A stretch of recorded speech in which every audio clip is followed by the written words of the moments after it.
Break के बाद कशिश खबरनामे में आपका दोबारा खैर मकदम है। आइए बढ़ते हैं कुछ और खबरों की जानिब।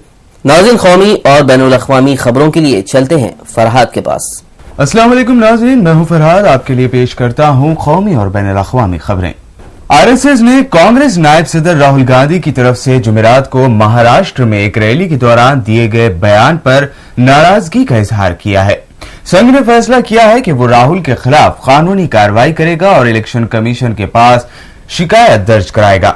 संघ के तर्जुमान राम माधव ने सोशल नेटवर्किंग साइट ट्विटर पर कहा कि गांधी के कत्ल से संघ को जोड़ने के राहुल के गैर जिम्मेदाराना बयान को लेकर उनके खिलाफ कानूनी कार्रवाई शुरू की जाएगी। इलेक्शन कमीशन के पास भी उनके खिलाफ शिकायत दर्ज कराई जाएगी। मारा इन्होंने, आरएसएस के लोगों ने गांधी जी को गोली मारी और आज उनके लोग गांधी जी की बात करते हैं। सरदार पटेल जी कांग्रेस पार्टी के नेता थे।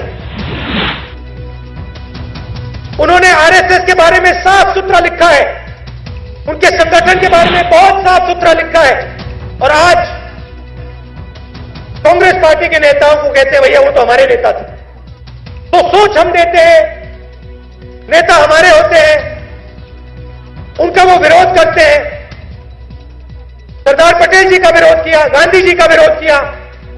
कस्टम अहदेदारों ने पाकिस्तान से आई समझौता एक्सप्रेस ट्रेन से लौटकर आए 6 मुसाफिरों के पास से 11 पिस्तौल और 22 कारतूस बरामद किए हैं। इन तमाम अफराद को गिरफ्तार भी कर लिया गया है।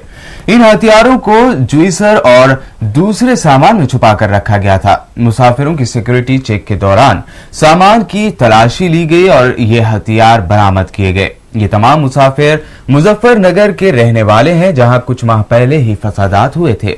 वो पाकिस्तान में अपने रिश्तेदारों से मिलकर वापस आ रहे थे। आम आदमी पार्टी ने बीजेपी पर उनके कारकुनों को धमकाने का इल्जाम लगाया और इलेक्शन कमीशन से दरख्वास्त की कि बुध को दोनों जमातों के कारकुनों के दरमियान हुई झड़प के मामले में जांच कराई जाए। आम आदमी पार्टी के कौमी सेक्रेटरी पंकज गुप्ता ने इलेक्शन कमीशन को खत लिखकर कहा कि ये बीजेपी की तरफ से आप पार्टी पर हमला करने और उसे डराने की मंसूबाबंद कोशिश की तरफ इशारा करता है। इससे पूरा सियासी माहौल खराब होगा और मुल्क में मुनसिफाना और आजादाना इंतखाबात कराने पर शदीद असर पड़ेगा। गुजरात के दौरे पर गए आप रहनुमा अरविंद केजरीवाल को जुमा के रोज गुजरात के वजीर आला नरेंद्र मोदी से मिलने का वक्त नहीं मिला। इस पर केजरीवाल ने कहा कि वो फिर से मोदी से मिलने का वक्त मांगेंगे। इससे पहले वहां केजरीवाल के खिलाफ नारेबाजी भी की गई, उन्हें सियाह परचम भी दिखाए गए। बगैर वक्त लिए नरेंद्र मोदी से मिलने जा रहे अरविंद केजरीवाल के काफिले को गांधीनगर में पुलिस ने रोक दिया था, जबकि सुबह केजरीवाल ने अहमदाबाद में ऐलान किया था कि वो 16 सवालात के साथ मोदी से मिलने जा रहे हैं। केजरीवाल ने कहा कि गुजरात की तरक्की के बारे में जो एडवर्टाइजमेंट यानी तशहीर की जा रही है वो गलत है। वहीं इस पर बीजेपी का कहना है कि अरविंद केजरीवाल ये सब मीडिया में छाए रहने के लिए कर रहे हैं। हम लोग इसलिए आए थे क्योंकि पिछले 1 साल से मोदी जी और देश के कई मीडिया के लोग पूरी दुनिया को ये कह रहे हैं कि गुजरात के अंदर रामराज आ गया, रामराज आ गया। गुजरात के अंदर बहुत विकास हो गया, गुजरात में भ्रष्टाचार दूर हो गया, गुजरात में शिक्षा और स्वास्थ्य बहुत अच्छे हो गए, गुजरात के अंदर किसान बहुत खुश है। ऐसा प्रचार किया जा रहा था। तो हमारे मन में एक ये जिज्ञासा थी कि हम भी वो विकास देख के आए। तो 2 दिन से हम लोग घूम रहे हैं। पिछले 2 दिन में हमने जो कुछ भी देखा वो काफी शॉकिंग है, वो तो काफी उल्टा है जो बताया जा रहा था। कांग्रेस पार्टी को आज एक और बड़ा धचका लगा है। कांग्रेस के सरकर्दा लीडर और रुकन पार्लियामेंट जगदम्बिका पाल ने जुमा को पार्टी और लोकसभा की रुकनियत से भी इस्तीफा दे दिया है। कांग्रेस को अलविदा कहने के बाद जगदम्बिका पाल ने कहा कि पार्टी की उभरती हुई क़यादत को उनकी जरूरत नहीं रह गई थी, इसलिए उन्होंने ये फैसला लिया है। गुज़िश्ता दिनों ऐसे ही कयास आराई और अफवाहें गर्दिश कर रही थी कि जगदम्बिका पाल बीजेपी का दामन थाम सकते हैं। ताहम उन्होंने कहा कि इस बारे में फिलहाल उन्होंने कोई फैसला नहीं लिया है। उन्होंने मजीद कहा कि वो अपने हलके के लोगों से पूछकर आगे की हिकमत अमली बनाएंगे। मुझे लगता है कि ऐसी तमाम चीजें हैं जिनको मैं लगातार चाहे डिफेंड करता रहा, और जिस तरह से पार्टी में 5 साल से लोकसभा के सदस्य के रूप में भी पार्टी के साथ पूरी निष्ठा से लोकसभा में मैं पार्टी के लिए काम करता था, सरकार के लिए काम करता था, पार्टी के लिए बाहर भी काम करता था। लेकिन मुझे लगता है कि पिछले 89 में जब उत्तर प्रदेश में जब से कांग्रेस पार्टी विपक्ष में गई है और आज 2014 तक अभी भी उत्तर प्रदेश में कांग्रेस कभी सरकार में नहीं आ सकी। उस 89 में भी मैं जवान था और आज 2014 में जब मैं बुजुर्गियत की तरफ बढ़ रहा हूं, मैंने उस कांग्रेस के झंडे को बड़ी मजबूती से उत्तर प्रदेश में उठाए रखा और कांग्रेस पार्टी के लिए काम करता रहा। लेकिन आज मुझे अब लगता है कि मेरे और मेरे जैसे सीनियर लोगों के लिए इस कांग्रेस पार्टी में न तो संवाद स्थापित हो पा रहा है और न उन संवाद पे फिर न कोई सुझाव या सम्मान नहीं हो पा रहा। तो मैं समझता हूं कि आज अब जो हमारी इमर्जिंग लीडरशिप है, बिहार में लोकसभा इंतखाबात के लिए राष्ट्रीय जनता दल के जरिए अपने उम्मीदवारों की फहरिस्त जारी करने के साथ ही पार्टी के कई सीनियर लीडरों ने बगावत कर दी है। आरजेडी के 25 उम्मीदवारों की बुध को पहली फहरिस्त जारी होने के बाद पार्टी के सेक्रेटरी जनरल और राज्यसभा रुकन राम कृपाल यादव ने नाराजगी का इजहार किया है। दूसरी जानिब आरजेडी सरबराह लालू यादव की बेटी मीसा भारती ने कहा है कि अगर राम कृपाल यादव पत्तीपुतर सीट पर उनकी उम्मीदवारों को लेकर नाराज हैं तो वो ये सीट छोड़ देंगे, लेकिन उन्हें उनसे बात करनी चाहिए। उत्तर प्रदेश के गवर्नर की हैसियत से जुमा को बीएल जोशी ने दूसरी मर्तबा हल्फ उठा लिया। उन्हें इलाहाबाद हाईकोर्ट के चीफ जस्टिस डीवाई चंद्रचूड़ ने हल्फ दिलाया। इस तकरीब हल्फबरदारी में एसपी सरबराह मुलायम सिंह यादव, वजीर आला उत्तर प्रदेश अखिलेश यादव और कई सरकारी ओहदेदारों ने शिरकत की।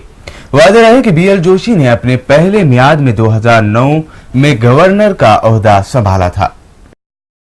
सुप्रीम कोर्ट ने सहारा के सरमायाकारों को पैसा अदा करने की तजवीज को मुस्तरद कर दिया है। सुप्रीम कोर्ट ने सख्त तबसरा करते हुए कहा कि सहारा की तजवीज तौहीन आमिज है। दरअसल सहारा ने 2500 करोड़ रुपए के 3 दिन के अंदर और 17,400 करोड़ रुपए 15 माह के दौरान किस्त में देने की तजवीज पेश की थी। वहीं सेबी ने कोर्ट के सामने कहा कि सहारा को 37,000 करोड़ रुपए लौटाने हैं। वहीं कोर्ट ने सहारा की इस दलील को भी मुस्तरद कर दिया कि पैसे वापस करने के लिए सुब्रत राय का जेल से बाहर आना जरूरी है। कोर्ट ने कहा कि वो सिर्फ 2 दिन से जेल में हैं, 1.5 साल से बाहर थे और उन्हें पैसे लौटाने होंगे।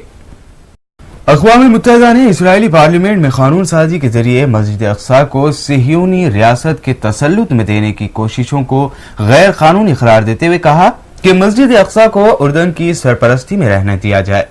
अक़वाम मुत्तहिदा की खुसूसी कमेटी बराए हुकूक फ़लस्तीन की जानिब से जारी एक बयान में कहा गया है कि यहूदी वज़रा और अहम हुकूमती शख्सियात की क़यादत में यहूदियों का मस्जिद अक्सा पर यलगार करना तशवीश का बास है, क्योंकि इसके नतीजे में मुसलमानों के क़िबले अव्वल को संगीन खतरात लाहक हो सकते हैं।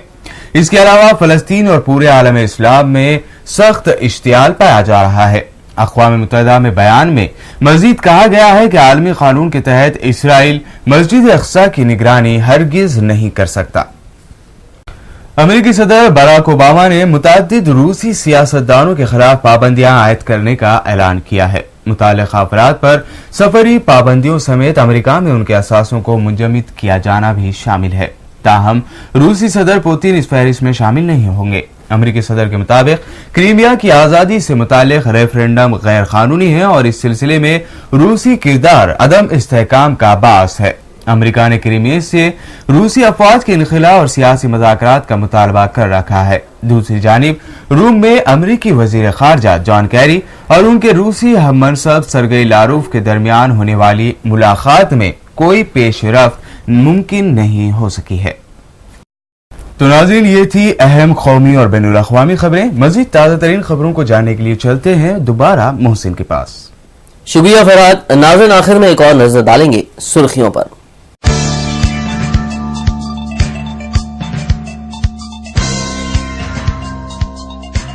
मेयर बल्दिया अजीमतर हैदराबाद मोहम्मद माजिद हुसैन हुए अपने ओहदे से मुस्तफी। कमिश्नर बल्दिया सोमेश कुमार को माजिद हुसैन ने सौंपा अपना इस्तीफा।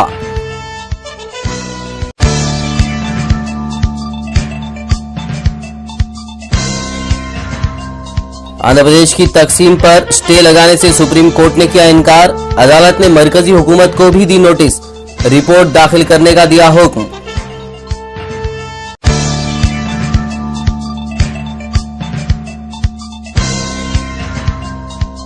कांग्रेस और टीआरएस के बीच इंतखाबी इत्तेहाद के लिए आला सतही बातचीत जारी, दिग्विजय सिंह का बयान।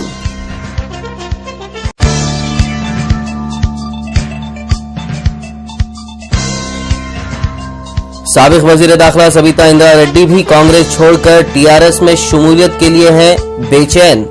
जराए का दावा, चेवेला से इलेक्शन लड़ने की है ख्वाहिशमंद।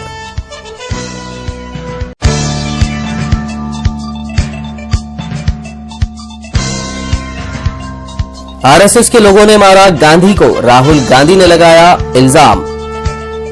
नाराज संघ ने राहुल पर कानूनी कार्रवाई और इलेक्शन कमीशन से शिकायत दर्ज करने का किया फैसला।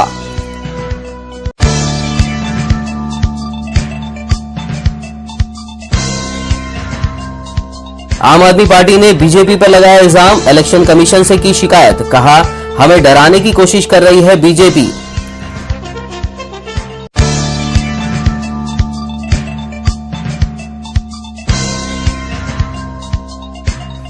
मस्जिद अक्सा को इजरायली कब्जे में देने की बहस गैर कानूनी, अक़वाम मुत्तहिदा का बयान।